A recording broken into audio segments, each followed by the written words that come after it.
Do you want to know the real reason why Kanye West and others like him are so anti-Semitic? You are not going to believe this, okay? This is going to get pretty controversial. We're going deep on this one. Let's get mystical. Shalom and welcome back to the channel, my friends. If you're new here, I'm Rabbi Rome. Nice to meet you.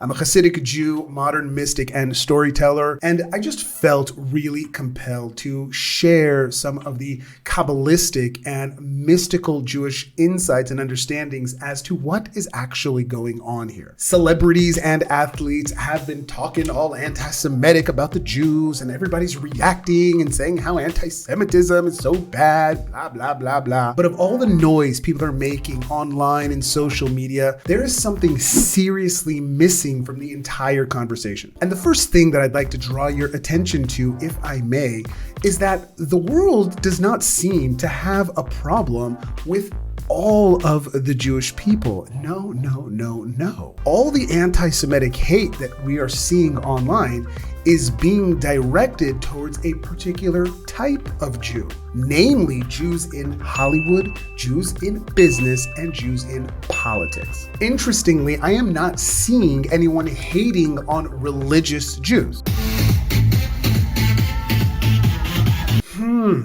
Isn't that interesting? Kanye ain't got no beef with Yankele, the yeshiva student burying his head in his Talmudic studies. Now I know what you're gonna say. Excuse me, Rabbi, all of the anti-Semitic hate crimes are being directed towards religious Jews and religious institutions. And yes, that's true, but those morons that have crossed the boundaries between verbal hate speech to physical hate crimes, they are being directed towards religious people and religious institutions. But that's because if you're looking for a Jew, you're gonna look for someone that is visibly Jewish, because how else are you gonna know who's a Jew? But the predominant anti-Semitic rhetoric online right now is being directed towards Jews in Hollywood, in business, and in politics. Now, some of you are not going to like what I am about to say. I know this is gonna piss a lot of people off, both on the left and on the right. I'm just gonna ask, please, pretty please, with a cherry on top, if you feel compelled to leave a comment down below, please keep it clean, keep it mature and intellectual. Let's have a conversation here, okay? Thanks so much.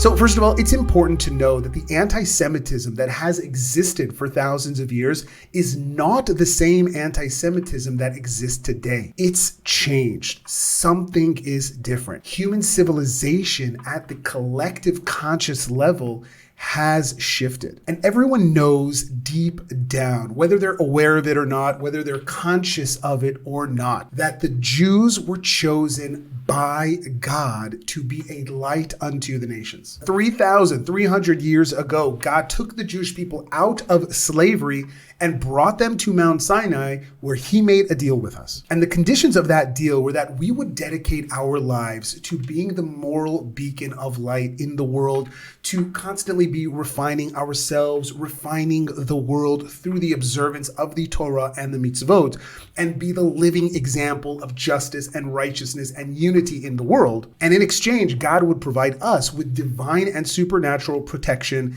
and a land where we could dwell in peace and observe his laws. Okay, come on, let's face it. The only reason that Jews have been able to exist for so long is only because of God's grace. So for thousands of years, Jews prided themselves on living a life dedicated to the meticulous observance of the Torah and the mitzvot. And the Gentile nations, who were not so Gentile anymore, began to persecute the Jews.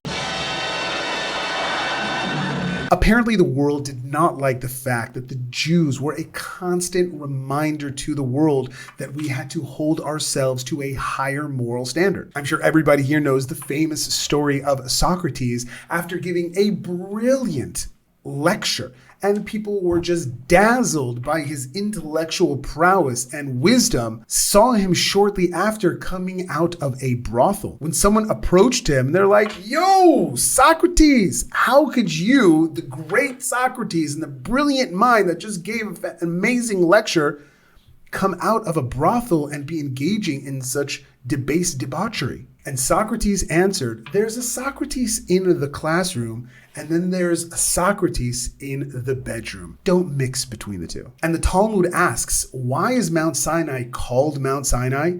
Well, because the word Sinai is the same root as the Hebrew word for hate, sinah. The hatred of the Jews began on Mount Sinai because of the moral obligation that was introduced to human civilization. And in the words of Sigmund Freud, the world does not hate the Jews because they killed Jesus.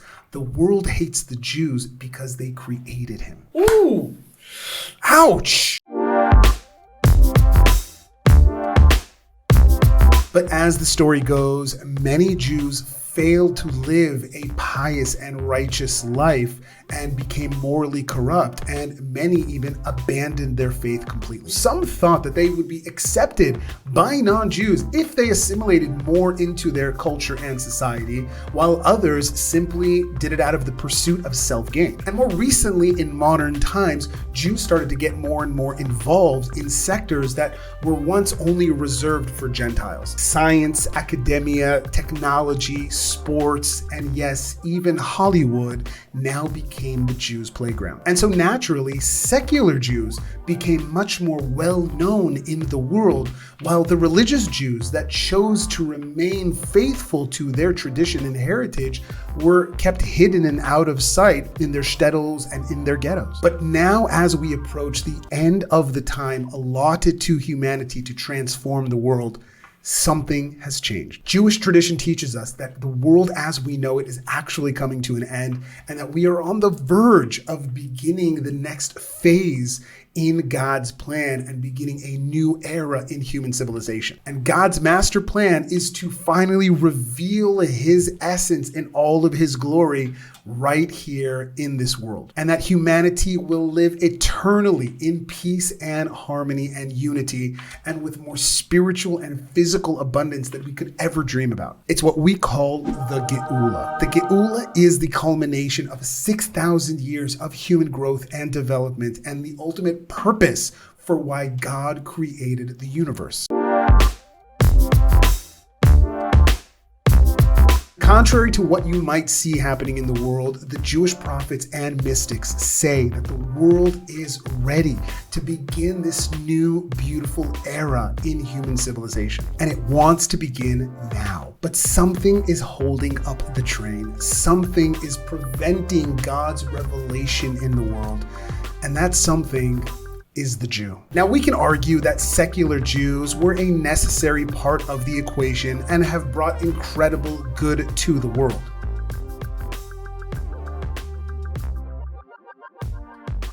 But those Jews in Hollywood and in politics and in business that have turned their back on God need to understand that the only reason for our existence is to serve Him. And everything we do has to have the intention to fulfill God's plan, not ours. And as long as a Jew is motivated by his or her own egotistical desires, then the redemption of the world cannot take place. And this, my friends, is the real reason anti-Semitism exists today. It's because deep down in the recesses of the subconscious of the human psyche, the world knows and sees that those Jews that are motivated out of a desire for money and power and status and just want to be a nation like all the other nations, they're like, what are you doing? This isn't who you are supposed to be. You're not supposed to be like everyone else. You are supposed to be the humble servant of God and to be the living example of morality and godliness. Subconsciously, the Gentiles feel that the Geula wants to happen now, that God wants to end all suffering and finally transform this world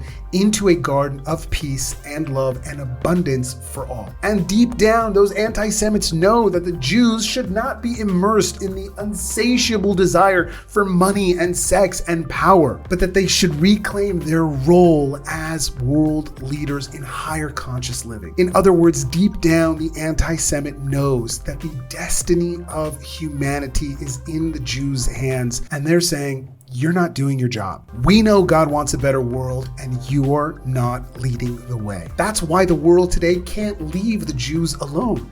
God won't let them. Not until all of the Jewish people finish the job that we promised to do. Whew, yeah, I told you we were going deep on this one. Please leave a comment below. I would love to hear your thoughts and feelings and your take on these things. And if you haven't already, please subscribe to the channel and learn more about how we can unite Jews and Gentiles together as one to be able to usher in this beautiful new era in human civilization and transform this world into the Garden of Eden that it was created to be. All the best, my friends. Peace.